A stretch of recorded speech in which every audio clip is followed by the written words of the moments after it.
UI and mainly React. I have been working for the past 3.5 years in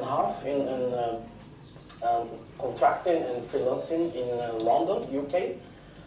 Most early stage startups. I really like the startup environments. I have been also in some big companies like Samsung and banking, financial, from travel to retail and transportation. And usually, like I told, like our early stage startups, they have small teams. Sometimes I'm the first one or front-end developer to join. It's a very product-focused mindset. And they have similar needs. Doesn't matter what kind of product or industry they are. So they want to scale very easy. They want to move fast, but they also want to keep the design and branding consistency between all products. And the technology stack is really important because it's probably the best way to attract and hire good developers. And the challenges are always the same as well. So, okay, we want to reuse as much as code as possible. We want to share code between our apps, public or internal apps. And in most of cases, there is some legacy coding. For example, different bundle systems, like some apps are using Webpack, and other apps is still using like Gulp or Grunt. So it's something I have to keep in mind. And that's some of the technologies are like frameworks I have been working for the past, I don't know, 9 years. Starting from Backbone with the old like classic MVC approach, then moving to Ember.js and working a lot with Rails, Angular 2 as well. Last year I built a project for one of the German banks in Angular 2, and also SAS, SAS-less, and all the naming conventions we know about. And I think for us developer, we are like always the front end. The pace is insane, and sometimes it's really annoying. Every time I open my Twitter, there's something new. And we are trying to find a simple solution, and a good one doesn't mean easy. And I really like this draft as a drawing from Pablo Picasso. We are used to see his final work, the abstract one, and we kind of, sometimes you don't know the whole process. And for me, in order to kind of simplify your tech stack, you need to try a lot, is a lot around the failure, and also know all the tools available. And this kind of brings us back to UI. Doesn't matter the library, the JavaScript library are you using. Basically, if you take like a button or an avatar or whatever element, it's pretty much, we are talking about a markup, styling, and sometimes interaction. That's kind of very like, let's say we have a toggle button, and then we have our markup, we have our styling, and we have the interaction. In this case, we want to toggle on and off, right? And then it's where kind of React makes a lot of sense when I started to use it back in 2014. Because we have that's how, like, let's say that toggle component looks like. Of course, it's very abstract code. But we have the markup, right? Very in the beginning, the link. We have the interaction here, and we have the styling. So everything happening in the same place. And for us, that in my case as well, we came from this very separation of concerns place. This was a kind of shift of mindset. But when we start to build the components and we start to work with React, it makes a lot of sense. And then React kind of brings this component-driven approach. So you can imagine like Legos. And the idea is you have those blocks and they only receive props. They usually only have state to manage the UI, for example, the toggle button on and off. And there is no side effects. So you should be able to move your component around the application. It should work fine. That's one of the components, I'm working on a retail app right now. And so you can basically build customize your own t-shirts and mugs and you can sell. And this is a kind of very simple calculator where the user can have an idea about how much profit he's going to make.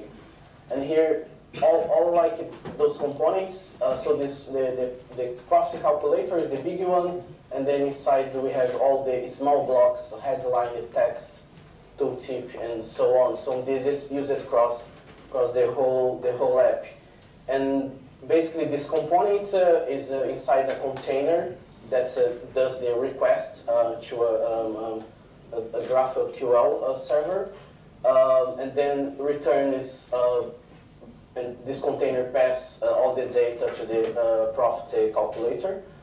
And the only thing I'm doing it's whenever there is an interaction, you send back the change. So in this case, anytime you change the slider, the unit sold, you send it back the amount.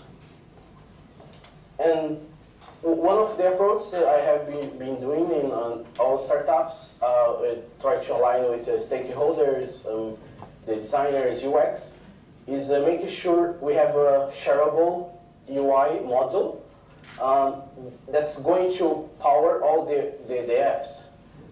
So it's a very nice foundation, and then the marketing site, the static blog, the KPMI dashboard, whatever you go to the top, they all use the same model.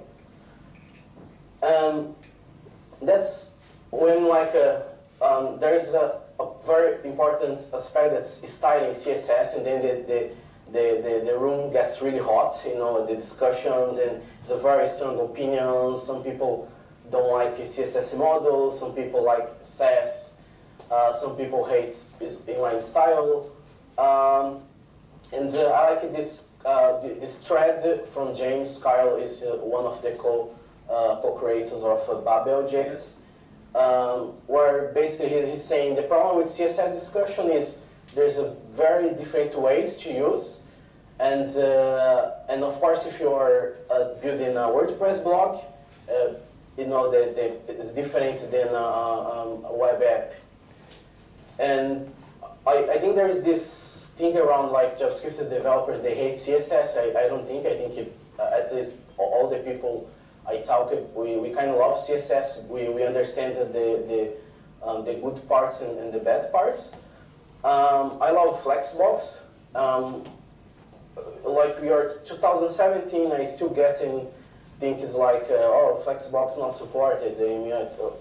Well, it is well supported, unless you have really to support legacy browsers, like IE9, for example. And that's a very basic example where I have a keyword. There's a gray that's not, basically you have this keyword field, right? You have a wrapper, and you have the keyword is one div, and the input field is another. And it's amazing because I can just say, hey, the input is flex1, what it means is going to fill the available space inside that div, and we don't have to do anything else. In case if you need support IE9 and 10, you can, some of the properties, IE10 doesn't like the shorthand version. And if you wrap it around the supports CSS tag, basically if the browser doesn't support, doesn't read that property, is going to ignore what is inside, and then you have your fallback CSS. And coming back to CSS, there is this need of, okay, let's make sure our components are encapsulated. I don't want to have to worry too much about the building setup. What I mean is having to set up a Webpack. Like I said, there is most of the companies or startups I work at, they have legacy code, so it's really hard, and sometimes it's problematic to make sure that all the builders, the bundling system, are having the same configuration. But I still want to write CSS, and I wanted to make sure that the model is easy to distribute. What I mean is, when I publish it to this private NPM, I don't include the CSS as well. So the stack I have been using for the past few months, almost 1 year, is React.js and side components. I'm very happy with this stack. This allows us to move fast. We do the trade-offs when we keep simplifying things. So the styled components, it kind of looks like this. Basically, you have the styled function, and then dot.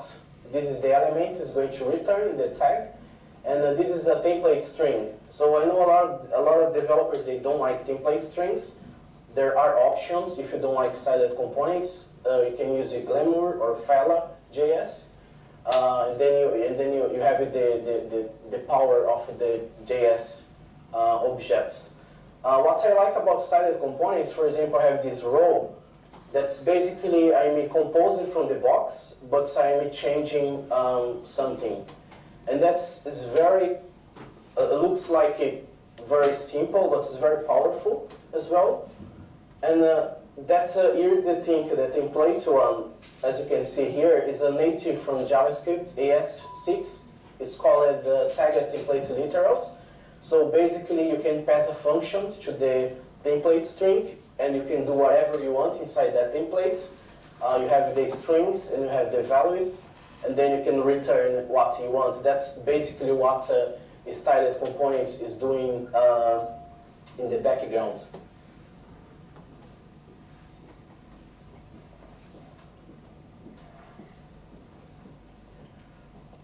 So the last addition I did a few months ago, after working with Mutable.js, and I started to learn and look into functional programming, was Randa.js. So here's just an example, right? Randa allows you to do like a pipeline, or you can compose functions. All the functions are pure, they don't mutate the data. And there is also the currying, so you can always return a function and keep the previous function values. And that's basically a library designed for functional programming style, and that's great. You can compose, you can do the pipelines, and never mutate the data. There was a question yesterday about performance. So I haven't checked like the benchmarks for a while, but Chrome basically, Google Chrome keeps improving the engine, and there are some things like map and for each for Randa that are slower than the native implementation, right? So it depends of, for example, when I was working for a bank and I was building trading apps for exchange, and you need performance. You need to render thousands of rows in a table. I wouldn't use a render in some of those cases. But for most of the apps we build like daily, it should be right. It shouldn't like affect your performance. Then I think that the biggest challenge is of functional programming is it's a declarative programming.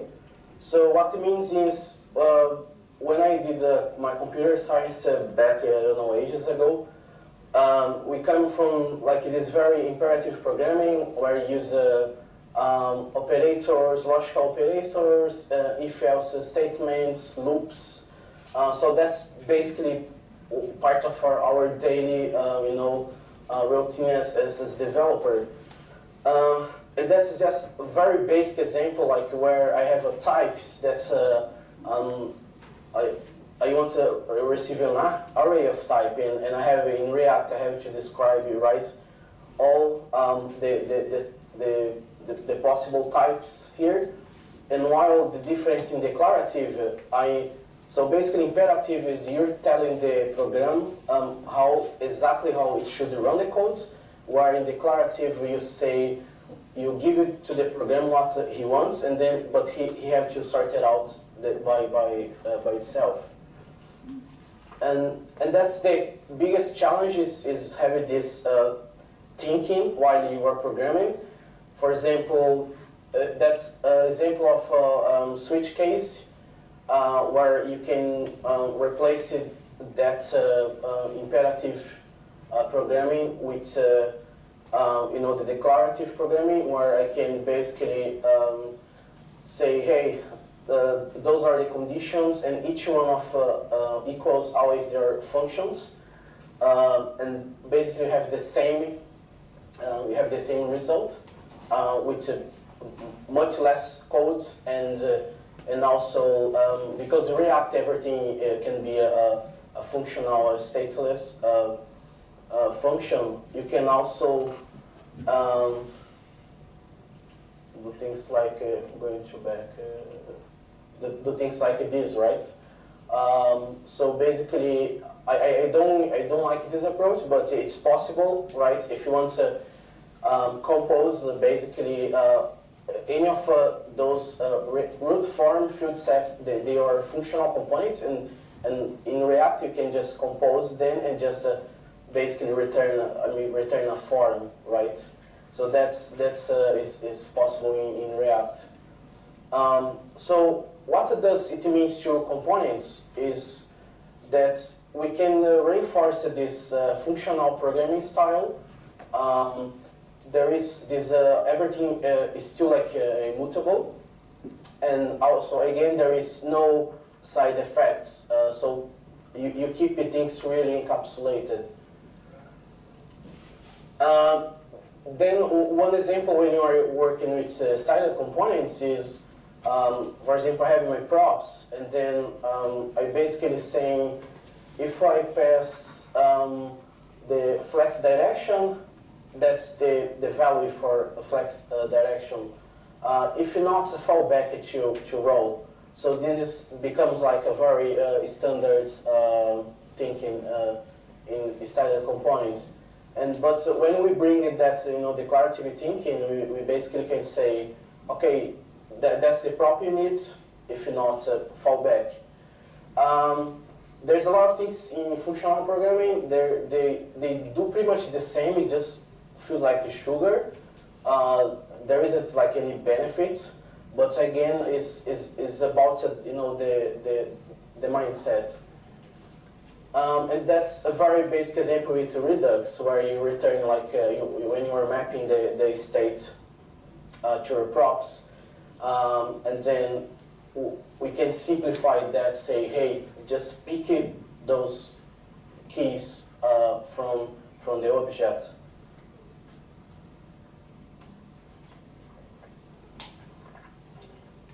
And again, that's also one of the things you could do, because everything in React is a function.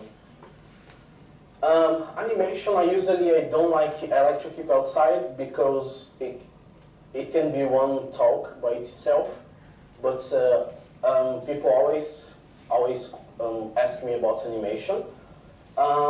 So styled components give you like these keyframes. That's basically CSS keyframes.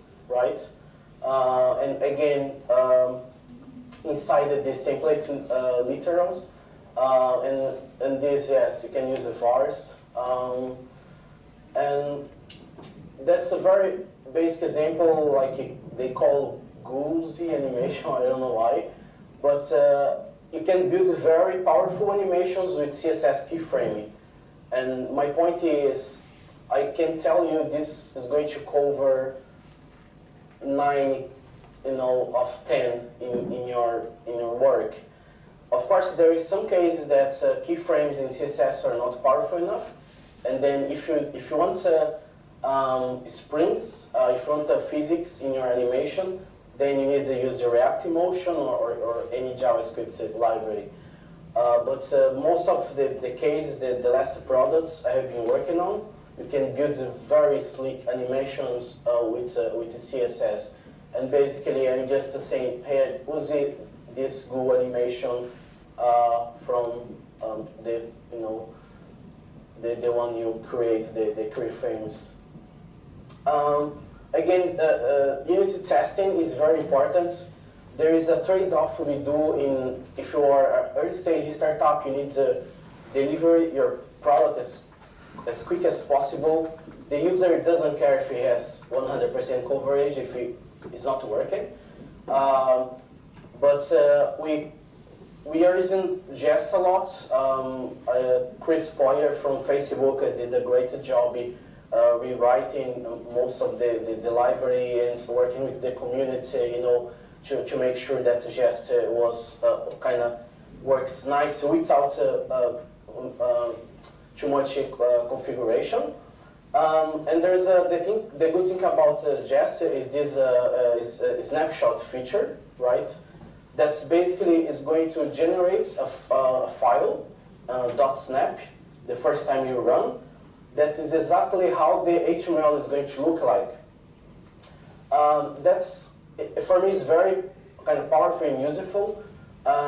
One, because usually I give you this piece of HTML to UX and designers to see if the HTML is accessible enough, so they can give feedback. And also, it kind of helps in the code review. You can spot possible bugs. So basically, when the snapshot fails, either the test found a bug, or the implementation changed, and you have to update the snapshot. In most of the cases, is the B, is the second option. So you updated like the styling, the class naming changed, the test is going to fail. And it's nice because sometimes you are changing a component that's a basic one, like a button, that's used everywhere, and then the tests are going to fail because the snapshots are out of date. But then okay, someone changed a component somewhere that affected all the other components. And I think that's important that snapshots, they're not a replacement. So a lot of people, they don't kind of get, they want to replace the conventional unit testing. And Chris Poyer even highlighted that a lot in his tweet, saying it's important that people are reviewing the snapshot, snapshot. And basically this snapshot goes, you commit and push it to your repo. And the code review process is important that people are really reviewing the snapshot and not like ignoring. One of the questions someone made on Monday was like, well, but if I build the component wrong and generate the snapshot, I'm going to generate a wrong snapshot. Yes, of course. So it's like I said, it's just a complement. It's not really a replacement. I know that's like kind of basic, good practice. But unit testing, you not only test the logic if something is breaking, but also test the UI. Yes, lint is for me is a must-have, and like I said, sometimes I start myself, or we have one or two front ends, and then when the startup gets the investments, the team grows, and then I hire more people. And AS lint is kind of crucial to make sure everyone is writing like the same standards. Usually we start using the Airbnb one. For me, in my opinion, it's too much. It's kind of, there's a lot of strong opinions, but you can create your own rule and extend the Airbnb one, and then you just overwrite what you want. The pre-commit hooks as well, so make sure that you are running the tests locally before someone pushes to GitHub. And there is automated code reviews, one example in the end. Yes, people always ask me about component structure, and it's very simple. I try to keep it flat as possible and organize it by feature. Even like Redux, I don't do like the flat actions. I organize it by feature. What means is you have developers working different features. The code review is much easier because it's added in one folder in the end, so you don't have a lot of places. And that kind of works really well. Index is just an entry point. JSX, for me, is just to highlight, hey, there is markup on this file, but you can use it .js, it doesn't matter. Types, if you're using like a flow, or you can move to types. And stories is basically a storybook. That's kind of current project we're working on. So we have many components now, and this basically is used internally, but you can also publish a Netlib file or any static place you want. And basically what you can do, you can create evaluations of the components. So it's like a catalog for components. And the storybook is going to look for all file names with stories and do that for you. Yeah, so then there is the tooling. There is loads of good options today. I have worked pretty much with all. CIs like Circle, Travis, CodeShip does the same continuous integration.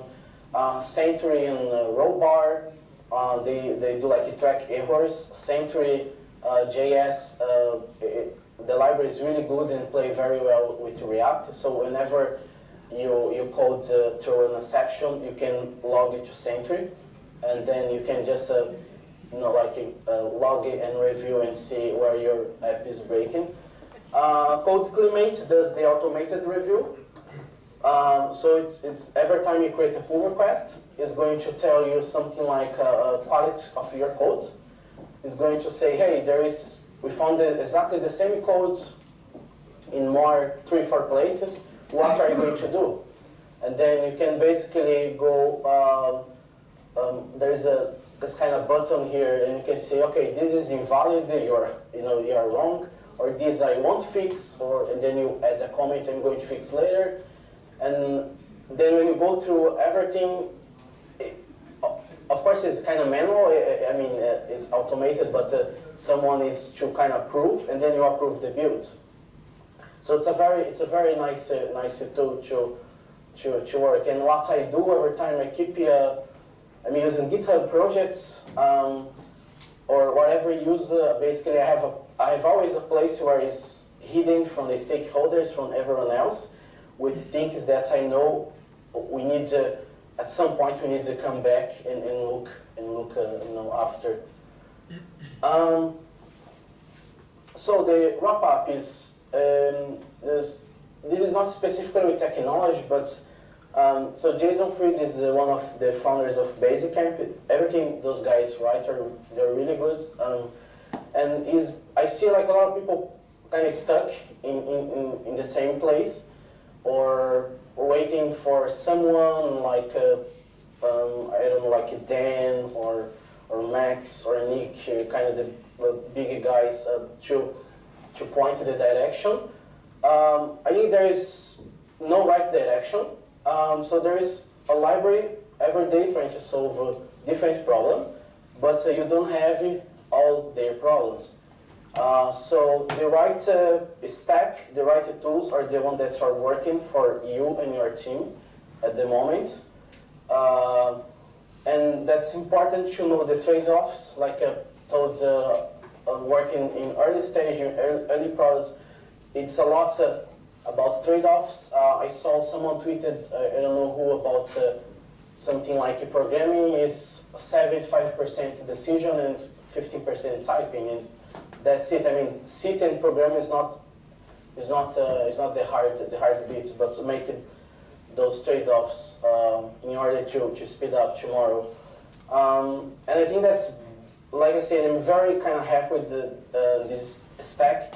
The styled component is not perfect. There is some problems around template strings. Of course, they are not powerful enough than JavaScript objects.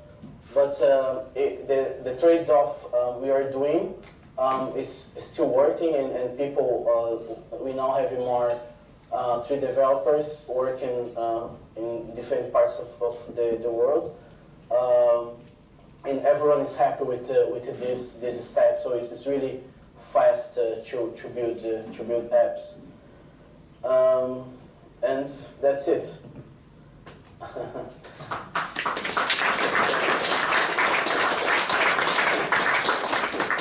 So any questions? Yes, sure. Was that the actual syntax where you wrote a function and right next to it the template string? Yes. So styled is a function. So if you can do the same thing and do like styled, you can pass the element, you can pass whatever you want. So it's like a ES6 feature, or? It's a ES6 feature, yes, native. So it's a tagged template literals. It's native. How about React Native? Can it be used with components? Yes, work as well with silent components, React Native. I haven't done anything else. This project I'm building on is going to have a iOS and Android app as well. And everything we're doing now, we're having this in mind. And it works fine. Styled components, the version, the one that is now public, is stable. Doesn't work well with server-side rendering yet. So the V2 should solve like a few problems.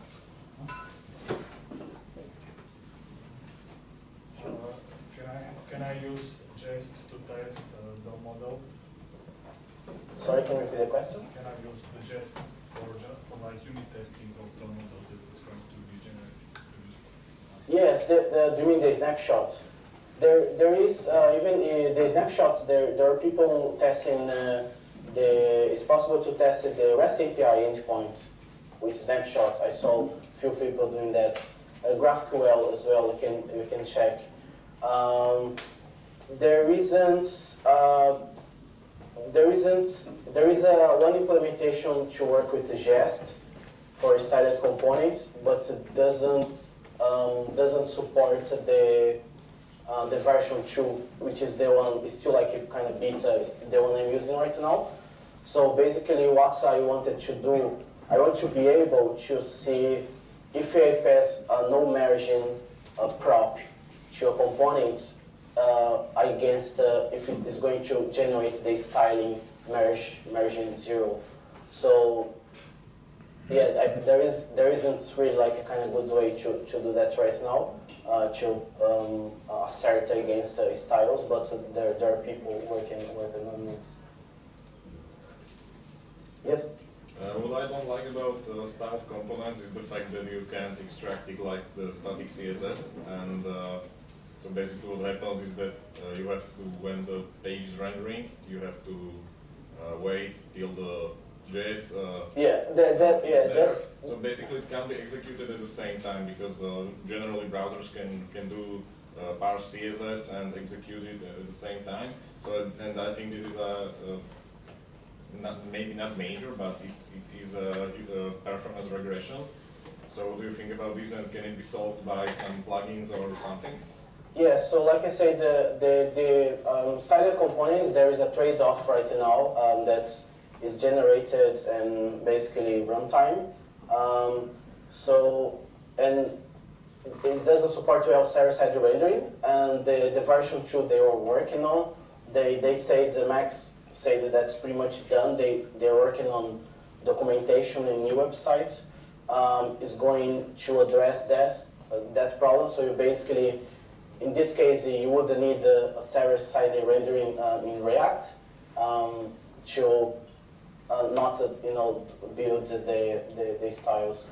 Yes. But yeah, it's not there yet. Yeah, it's a trade-off we are doing right now, but we are kind of following, and as soon as we have it, we're going to use it. Okay, so you basically can use it on strictly from the client-side application, like without the server-side rendering. Yes, yes. So there will always this performance regression in. Yes, right now, yes. So are there any, like, for example, Babel plugins or something with Webpack? No, not yet. They are trying to solve this on the Babel plugins. There's a lot of kind of technical challenges behind. But like I say, if you use a JavaScript like Fella or Glamour, then it works like a red with server-side rendering, and you can get that. So yeah, it's a trade-off. If you're using style components, have that in mind. I knew, and we kind of know, and we are just following and hoping that the version 2 is going to be out like soon. So basically, you can do it in Fella. Yes. And so, what's the advantage of style components over Fella when it is? Well, Fella is just a JavaScript. You basically use the JavaScript objects, and not like the template. And also is a different implementation. They like approach they use. Yes, but my question was aside of like this syntax that's different. So Fella Fella generated CSS can be extracted, and style components can be. So what's the this is like a huge advantage for. Yeah, no, style components they are using kind of Glamour in the backgrounds to basically to parse the CSS. I know, for example, styling it doesn't work with the styled components yet. There is some basically technical challenges they are trying to solve. I mean, I'm not fully know exactly what it is, but it's just a different implementation from Fella and Glamour. Yeah, that's it. Okay, can I have one more question? Yeah, sure. What I was using in the past was like CSS frameworks, some that worked well for me, and I didn't have to write all the CSS.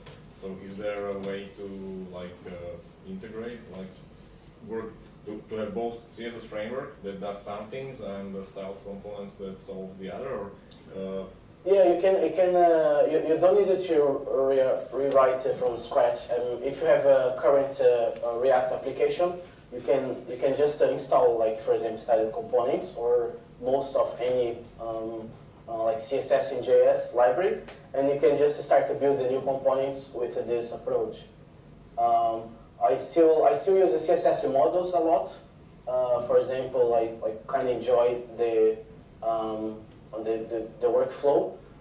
In that case, working on this React UI model and having this legacy apps and code base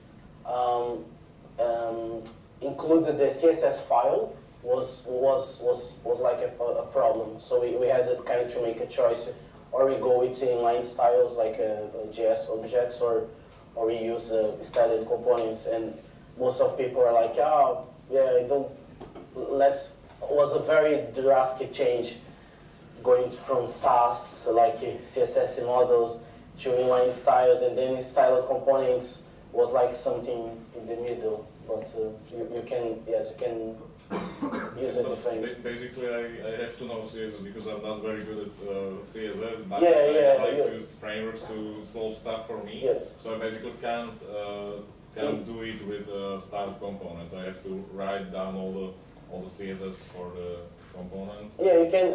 If your question is, you can use the styled components with Bootstrap CSS, for example. You can, yes, you can do that. And are there some, for example, some component frameworks that can help me with like some? Yes, there is a Polished is the name. It's from the same guys, Nick and Max, who create styled components. It's a basically of all the helpers and the mixins we are used in SAS. They did the same in JavaScript. Yes, so basically, for example, like some grids and or the whole. Yes, like there is a typography. There's loads of helpers. Yeah. So yeah. Any more questions? Yeah. So Did you also try lodash/fp instead of Lambda? Because it's basically the same, but I think Lodash is more applicable. yeah, the Lodash was not made having like functional programming. Yeah, but now it has like the /fp and yeah, they have a few. Yes, I haven't tried. I know that it's fast as well. I sometimes have the feeling around the JS community it kind of is slowing down a bit. So I'm always aware of anything else coming. But yeah, I haven't tried.